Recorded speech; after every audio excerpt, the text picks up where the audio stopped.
Good morning, all. Very warm welcome to all of you to this interaction being organized by PIB. And today is the 5th day of IFFI, and I hope all of you having a nice time here at IFFI and also enjoying Goa. Today we have with us two films from the International Panorama. One is the Young Arsonists, the other one, How to Blow Up a Pipeline.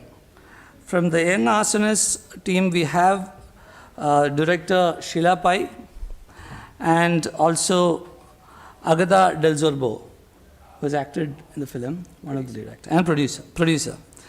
And from the second, How to Blow Up a Pipeline, we have, on the dais, we have the director Daniel Goldhaber, and also the actor, producer, and writer, one of the writers of this movie, Ariella Barra. And also we have the team here, Sjol, who is the executive producer and the writer also, and the editor, Daniel Garber.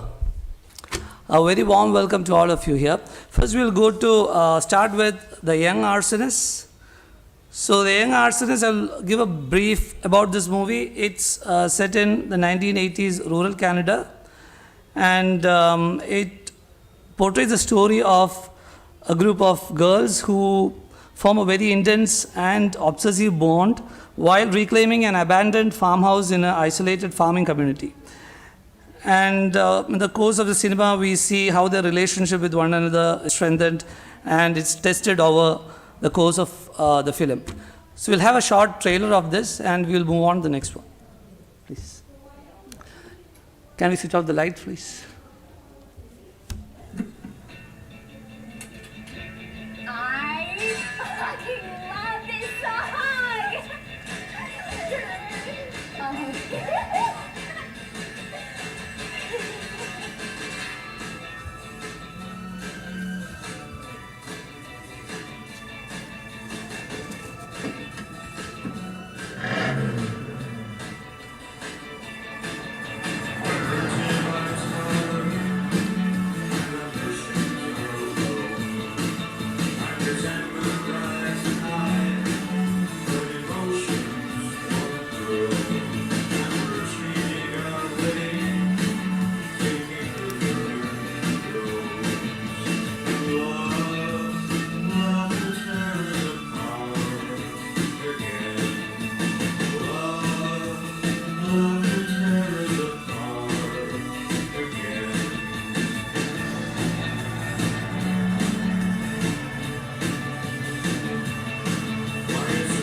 Nice, visually very intense. We'll come back to you. And I'll just go to the next movie also, and just then we will open up for your comments. The second one, How to Blow Up a Pipeline. The synopsis goes, it's a crew of young environmental activists executes a daring mission to sabotage an old oil pipeline in this intense and timely thriller that is part high stakes and a haste, and a part radical exploration of the climate crisis. So it's basically explores the climate, deals with climate activism, and this is based on a book, How to Blow Up a Pipeline: Learning to Fight in a World on Fire by Andreas Malm. We'll have, unfortunately, we don't have a trailer with us. We will hear about the film more from the makers themselves. Let me start with Young Arsonists. Sheila Pai, if you can tell a few, what went behind this movie? What was the inspiration for this movie? Yeah, so as it was my first feature film that I wrote, it's always a good place to start to write from what you know. So I drew a lot of inspiration from my childhood, and there were so many people in my life that I knew growing up. It was set in the place where I grew up, and a lot of the characters are based on people that I knew. And of course, while you're writing the story, you change things a little bit. But also I got the inspiration, my hobby as a child was breaking into abandoned houses in the countryside.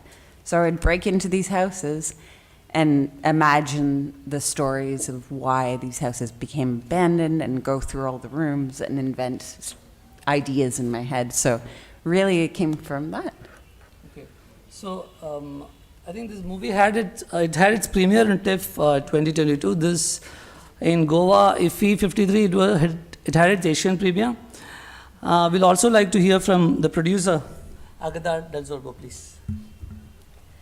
So the film premiered at TIFF and then went to the Tallinn Black Nights Film Festival in Estonia. And then after Goa, it's going to the Cairo International Film Festival. And just to tell you a little bit about how Sheila and I met, before I became a producer, I was a programmer at the Toronto International Film Festival for 10 years. And I programmed some of Sheila's early short films, so that's sort of how I was introduced to her work, and really became an admirer of her, her work as a visual artist and a short filmmaker. And then when I started producing, we bumped into one another. Yeah, random. Yeah, and then she sent me the script for the Young Arsonists, and I really loved the project, and I had a lot of faith in her vision and what she wanted to do with it. So we decided to collaborate. Yay!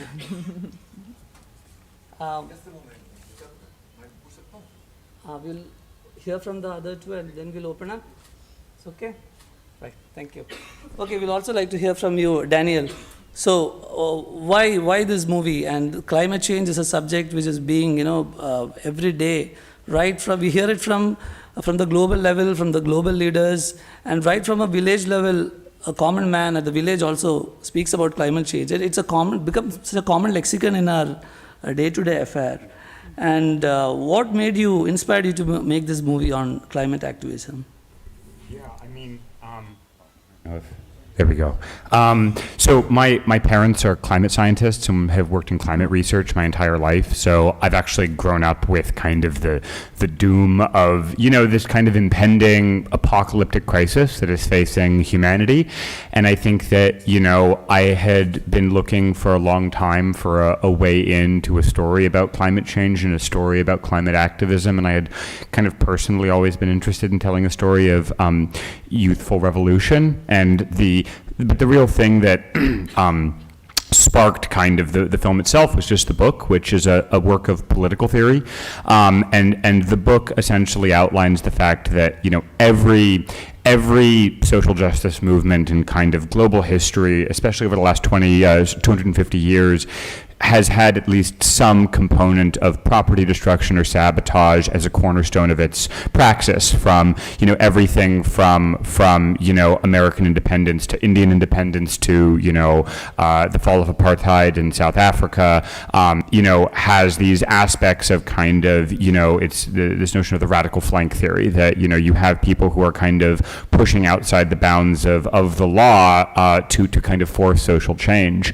And what Andreas goes on to argue is that the existential threat posed by climate change to every single living creature on planet Earth is such that there is debatably a justification for the destruction of fossil fuel infrastructure. And this was an argument that I think we all found extremely compelling, and that we wanted to see what would happen if we dramatized it through the eyes of characters. So the book itself is a very radical text, but from the standpoint of a film, I think that, we saw it as less, advocating for action like this and more exploring action like this. Why would 8 young people go out and attack fossil fuel infrastructure? What are their reasons? What are their internal conflicts of the group? But also wanting to explore that question from the standpoint of an action film, a heist film, something that, is very populist and that can also speak across, cultural and national lines. And I also just, part of the inspiration for the project was also having amazing collaborators, with Ariella, Jordan, and Dan, people who also would, I think, challenge the ideas of the book and challenge the ways that we would, I think, bring these ideas to life through characters and through kind of human drama in a way that, really explores the complexity of the issue. Thank you so much, Daniel. So the book, which it's based on, How to Blow Up a Pipeline, Learning to Fight in a World on Fire. Yeah. So Andres, the book is basically a work of, it's non-fiction, as you said. It's actually some ideas only.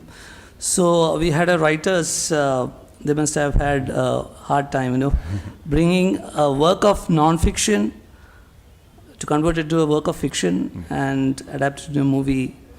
I would like to hear from one of the writers, Ariella brother, and later on I will come to you also. Sjol, I will come to you also. Can you please share with us the journey, how you converted, how hard was it for you to convert all these ideas into fiction? Thank you. I think.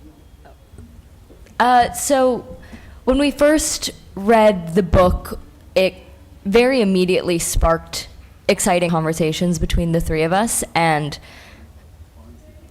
you would think that it might be difficult to adapt a piece of academic text, but truly it gave us the freedom to do whatever we wanted with it, and we knew that the thing that we had to stay true to were the core tenets of the book, but even within that we could explore our own relationships to them through characters and narrativizing them. And it was very exciting because this book, this piece of academic text that has been read by the select few that engage with this type of work and with this sort of scene, we came in with the idea of expanding it and making it more accessible to more people, and we got to kind of think about all the different people that would be involved in a movement like this that we would want to see coming to the theater and talking about this and thinking about this, and we created our cast of 8 characters with that in mind, and from there the story was actually very easy. It was a process-driven heist film for anyone to enjoy and walk away thinking about and hopefully expanding their ideas about the current movements as well as future movements and their roles in it. Thank you so much, Ariella. Can we hear from you also? Sjol, please. Yeah, I think that's very well said, Ariella. And I think one of the really exciting things about turning something nonfiction into something fiction is that you can go from an argumentative form to something that is very exploratory and something that gets down to lived experience. So instead of saying, I feel this way, it's saying, what is it like to feel this way? What is it like to live in a world where it feels like maybe the only option is to step outside the law and attack fossil fuel infrastructure? What's the experience of that? And if you were to make that choice, what would it be like to go through that? So I think that was just what we were interested in. Thanks. Yeah, we'd also like to hear from Daniel Garber. So, what went into editing the movie? How was the process? What are the challenges? Come on. Oh boy. Well, the process of editing the movie was, I think, a very unusual one in a lot of ways, since there were so many people in the editing room for so much of the process, and it was really, it was a long process of determining how much of the political theory we could work into the film, and how much to balance that with the concerns of character, and getting exactly right the balance between the present tense narrative of what's unfolding in this heist. And then deviating from that to go into each of the characters' backstories, making sure that we were doing justice to each one of them, and really giving a sense of their personal narratives and their personal grievances without deviating too much from what made the film so exciting and what makes it succeed, I hope, as a genre movie. And so it was very helpful to have all of these voices in the room helping make sure that that all worked. Thank you so much, Garber. Unfortunately, we couldn't even see the trailer. It's fine.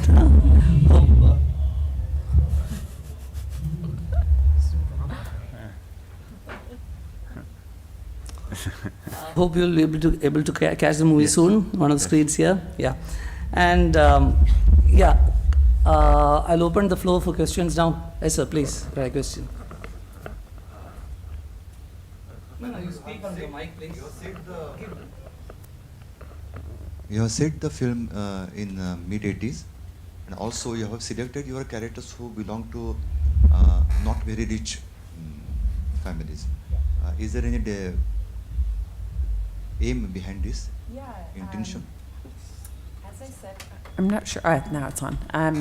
Yeah, the economic realities definitely form a part of these girls' lives, and it was definitely a world in which I grew up in. I wasn't extremely poor, but I wasn't rich either, and it's sort of a really interesting to see when you have to live in a rural area, you don't have a lot of money, and you invent your own reality and your own fun, and that was really a part of these girls' journey. They didn't watch TV because they didn't have TV, and they would break into farmhouses. But yeah, definitely that was a part of the world that we created, and like I said, it's just sort of coming from my own reality as a child. You have suggested in the film that father of a girl, Yeah. the boyish girl, Yeah. abuses her. You have Yes. suggested that. Yes. Yeah. So this also comes from your experience, or you have Yeah. known such cases? Yeah, in that period? when I was growing up, a friend of mine. So her story kind of, obviously, like I was talking about before, when you draw on people that you've known through your life. It wasn't obviously the exact story, changed things, invented things, but her character was definitely influenced by that. And that was a really challenging scene to shoot. And to, a lot of talking about it with the actors beforehand, and figuring out how we would deal with that subject matter, but in a very subtle way, not how we're used to seeing it represented.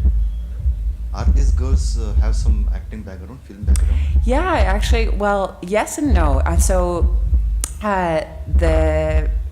Most of the girls had some experience, some more than others. You can kind of tell when the blonde girl, she had done features before. The two protagonists had a lot of experience. But Sadie Rose, the bigger girl, she didn't have any feature experience, but she was so wonderful. She had this like rawness and naturalism that just came out.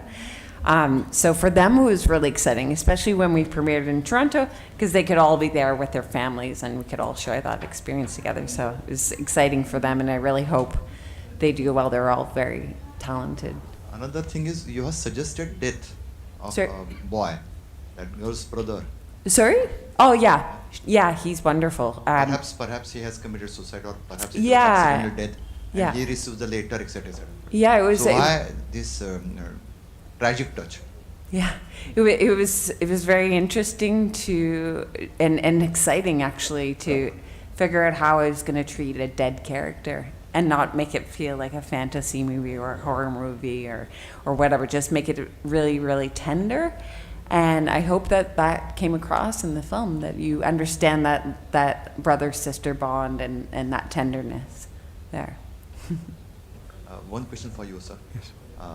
Are you supporting environment activism or environmental extremism? Personally, I think that Through your film.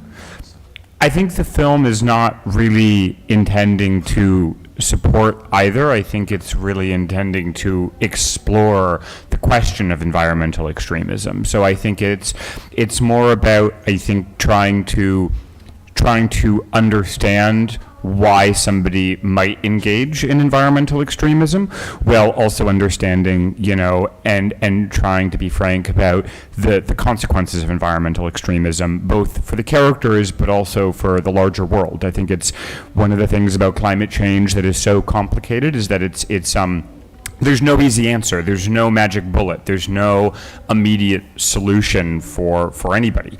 And I think that it's more about the film. I think the goal of the film is to provoke a conversation about that very thing, because I think a lot of the conversations that we're having about climate change and about the tactics to combat climate change are very limited, and have predominantly been defined by the same corporations and countries that have been profiting off the backs of climate change. And so the movie is really just trying to, I think, jostle people and get them to think and speak differently about the issue. But I wouldn't say that it's trying to propose a solution of any sort. Of course, any struggle, such big struggles for that matter, they will have all kind of elements from the pacifists and the fatalists on the both the extremes, and also we have such activists who will resort to such sabotage as acceptable means of fighting it.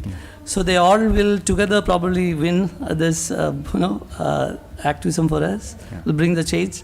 We hope so. And I mean, that's the idea of the book, that is looking at this kind of ecosystem of activism and saying, it's more than just the pacifists. It's more than just the, it's interlocking groups working with the same idea towards the same goal, even if they have differing ideas in their tactics. And I think that this is just a notion that we haven't really explored when it comes to the struggle against climate change. So, yes. I think the right mix of all these are needed to get that the right solution. Yes. The one alone can't win this war. Yeah. Right. Yeah. Coming back to yours, you deal with teenagers, youngsters. The world are broken. Yeah. Families are decimated. So we have the genre, if I'm not wrong, in the Canadian film, Canadian Gothic subgenre. So did you really thought of this genre while making the movie, or your movie just somehow fitted into it? It's so interesting that you say that, because I actually didn't even know it was a genre before I made the film. But I will say that a lot of my visual artwork, you can see it on nickandsheila.com, but it's definitely inspired by Gothic literature, and that is just like instinctually comes from my style of storytelling. So it definitely seeped into the film, but without me knowing. And the programmer, it was really, really wonderful to see him put it in that context, because all of a sudden it made total sense. I was like, yes, it is a Canadian Gothic film. But no, I did not know previously, but I'm very inspired by Gothic literature. Call them arsonists. Yeah, plural. They burn down. Plural, yeah, because in the end it's just one, obviously, like real arsonist, but they all They're did not it. extremists like burning, going on burning everything. Yeah. Yeah. Any questions? Yeah, yes, please. My question is to Sheila. You just said that you had a habit of breaking into barren houses. So didn't you have fear of unknown, that what will you encounter?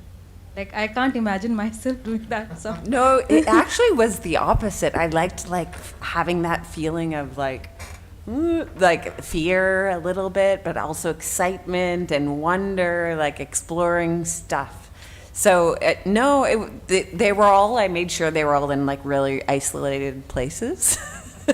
So nobody would catch me, but it was like that. It was sort of like childhood discovery and breaking into places. So, and actually, when I was just thinking about it now, when you talked about the inspiration, my very first film, I had a Super 8 camera, and I think I was 18 years old or whatever, but I broke into an abandoned house, put it on a little tripod, and filmed myself, and that was my little short film. So actually maybe that was a subconscious inspiration for the film as well.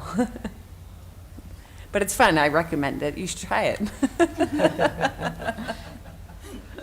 And you said this is your first feature film. Yeah. So how was the transition? How you managed it? It was very interesting, because it was to sustain your creative energy over a 3-year period was so challenging, because I was obviously coming from the art world, being able to get out my ideas really quickly, and making many short films. So I had never had the experience of trying to create that, and going through different periods where, I don't like the film, it's not working. And then it was so interesting in the end. The process has been incredible, and I can't wait to do it again. Right. Yeah. I have another question for Daniel. When it comes to, act against climate change, yes, it is everyone's responsibility, but we do have a debate between countries that those who are historical emitters or the biggest polluters, they should act more. So what are your opinions on that? I mean, I completely agree, and I think I'm just on a personal political level very supportive of the idea of reparations, kind of generally speaking. But I think, one of the things about the film is it is, I think, very much an American film, and it is a film that was made from an American perspective, even if it's based on a European text.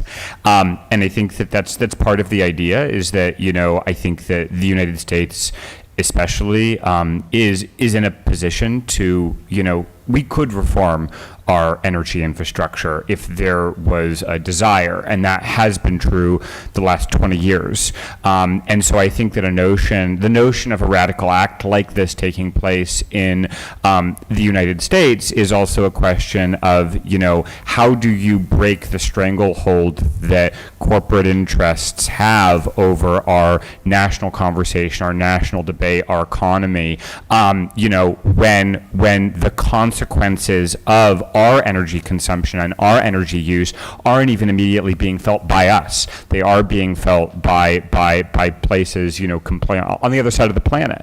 And there is a massive moral responsibility there. And that's one of the ideas that I think Andreas also directly confronts in the book, is this question of that moral responsibility, and, and then what are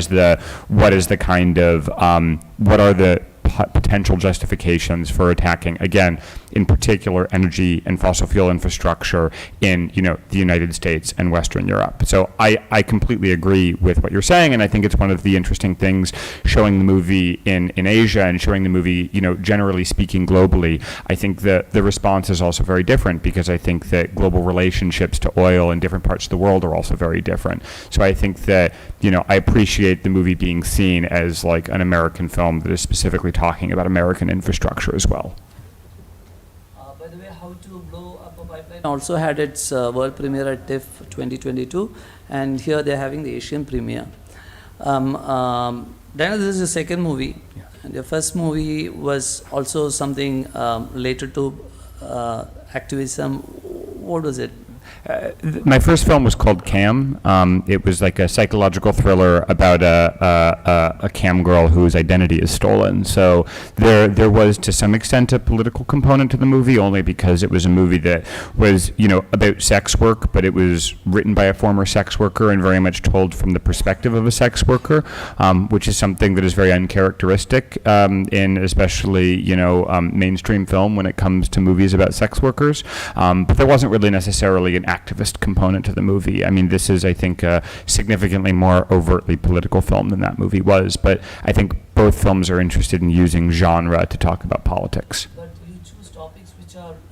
you choose topics which are really burning, those societal issues. You really choose them, and hopefully you're planning to make most movies on those lines. Yeah, I think I definitely think that I'm predominantly interested in I think making movies that to me feel relevant, and I think that I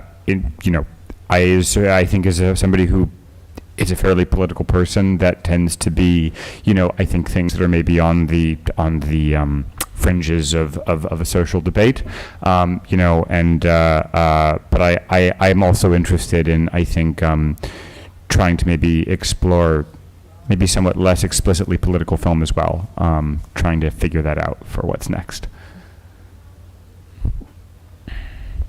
Yeah.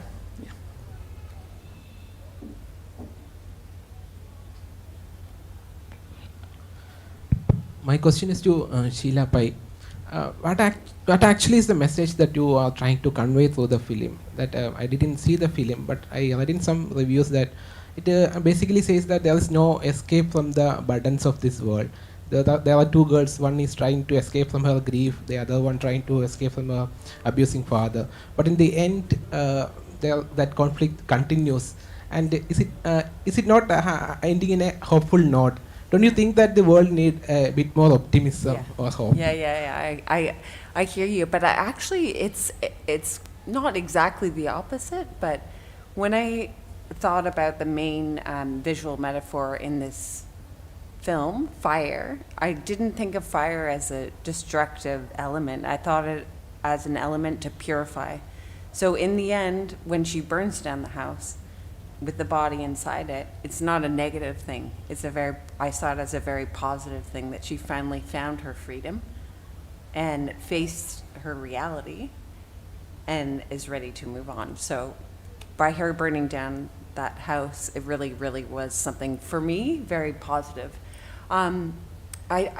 Life is not simple and it's full of contrasts, so I didn't want to end it with like a necessarily happy ending, but not necessarily sad. So I did see it as there's a lot of hope. And actually, when we were on the set, the girls wanted to do part 2 because you kind of don't know what happens. Maybe they get caught, maybe they move on. I don't know. So it would be so interesting to maybe keep exploring it with the girls. I don't know. But I definitely didn't see it as a cynical film. And it's so interesting when your work is kind of a contrast of who you are. When people meet me, the happy, funny, smiley, and then they see their work and they're, whoa, it's dark and scary. So yeah, I kind of like love playing with those contrasts. So, even I also haven't seen the movie, but those who have seen the film, I heard that it has very visually arresting and stunning imagery, surreal imagery. And by the way, Sheila Pai is also a visual artist. I guess you have brought your entire mastery of this as a visual artist into his films. You believe so? Yeah, absolutely. Like one of the basic principles before I started even writing the script and before I really understood the story was color. Actually, I was like, this girl is yellow, this girl is red, this girl is blue, this girl is green. And that became my principle and to start exploring their worlds. And yeah, like when we were producing, producing the film, I kept asking the producers for smoke. I need colored smoke. They're like, what is this colored smoke? Why do you need colored smoke on set? But that became a really interesting, just a very simple visual metaphor. And yeah, like I said before, I have some works in museums like the Smithsonian, and I'm a video artist and a photographer and a painter, and so that obviously inspires me. So we have two contrasting movies here, one which talks about through trying to talk through the imagery and semiotics, and here we have a team they want to blow up a whole pipeline to be a case movie. Maybe we should collaborate. Yeah, exactly. Yeah, we can have a nice collaboration. Yeah. Anyone?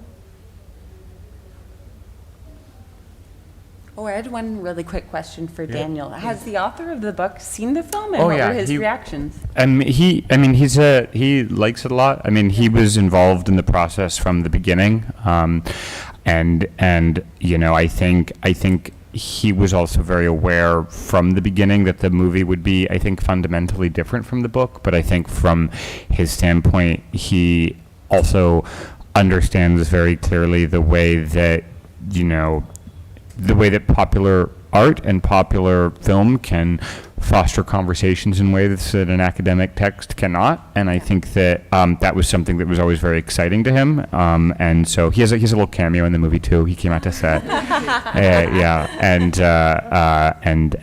yeah, he's just been a great supporter. And it's also interesting and exciting because you know, he is somebody who is out there more directly advocating for this action. I also think that creates an interesting contrast with the film as well, because you kind of have this, even in that there's like a counterpoint, because the film is, I think, significantly less militant and significantly less, it's just more complicated, because once you actually see something like this happen, it takes on a different kind of shape. And so I think that that also is something that, you know, when we do joint events, it's really compelling and interesting. And I think that he also likes and appreciates that contrast.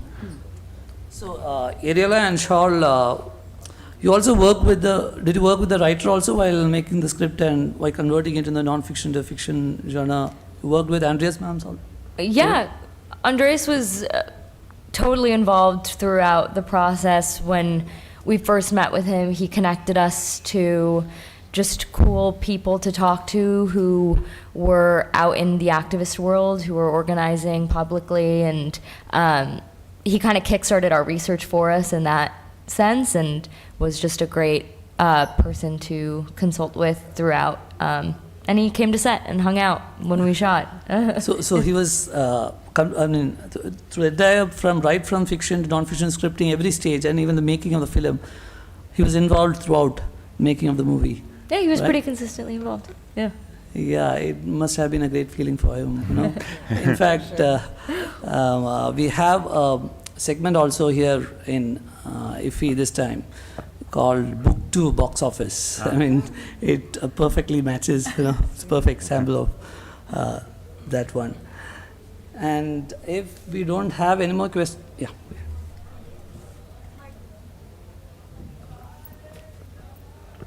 My question is to Daniel. Usually the books that are adapted to screen, I mean, 90% of the time one can say that they are fiction books because it's easier to translate it into characters, the broad story is there. How different was it to translate a non-fiction book into a screenplay and then take it to screen? Yeah, I mean, it with this, there were kind of two big things that went into this. I think one of them is just with, I think, especially in the American system right now, there's kind of a real obsession with intellectual property, IP adaptations, and I think there's much less of appreciation for an original screenplay as something that kind of can exist on its own terms. And so one of the inspirations was actually the movie Nomadland, which is a film that was also based on a nonfiction book, and you see that movie and Frances McDormand is in it, and you kind of know as as an American filmmaker, there's very little chance that movie gets made if it's not adapted from a book. The book is kind of the pretext to go out and make a movie like this, and that's how financing structures work. And with this movie, that was especially the case because I think that if we had just kind of gone out with a completely original movie about eco-terrorism, people would have been like, this is insane. But that we can kind of point and say, well, these aren't our ideas. These are his ideas, and we're wrestling with them, and we're making them. We're looking at them from all these different angles. We're bringing in all these different communities, and all these different backgrounds and characters to this. All of a sudden, it's like, oh, that's a really interesting thing, and that's actually, I think, a really great pretext for a movie like this. So, on that level, I think the movie can't really exist without the book, but. Otherwise, I think as Ariella said, the process of the adaptation was one of just trying to find this story in real life.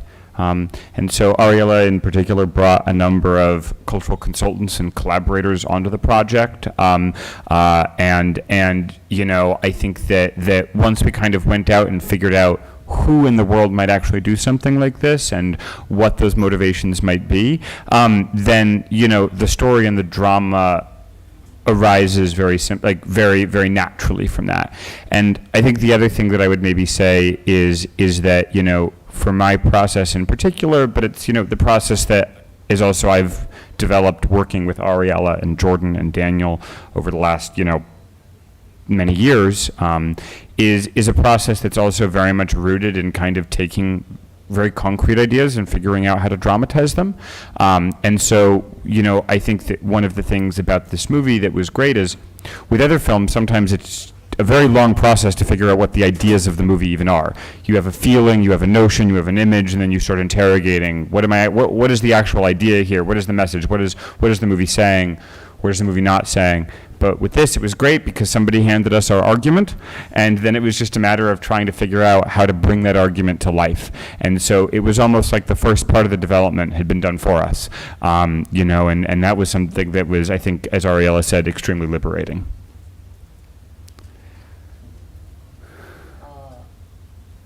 That's what good movies do, generate conversations even after the movie's over, and images and emotions which linger with us even after we walk out of the movie screen. If there are no more questions, we'll close this interaction. Big thank you to all of you and both the movie teams. Thank you so much. Thank you. Thank you.